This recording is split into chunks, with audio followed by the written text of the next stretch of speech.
পবিত্র রমজান মাস উপলক্ষে আরটিভির মাসব্যাপী ১৫তম হিফজুল কোরআন প্রতিযোগিতা জিপিএইচ ইস্পাত আলোকিত কোরআন ২০২৫ powered by RFL pipe and ফিটিংসের চাঁদপুর জোনের অডিশন অনুষ্ঠিত হয়েছে।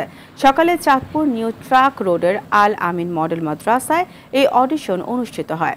এতে চাঁদপুর ও আশপাশের এলাকার বিভিন্ন মাদ্রাসার অর্ধশতাধিক প্রতিযোগী অংশ নেন।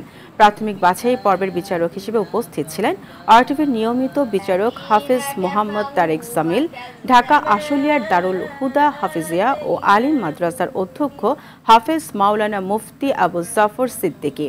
পরে অডিশনে অংশগ্রহণকারী বিচারক ও অভিভাবকদের অংশগ্রহণে একটি র্যালি বের হয়।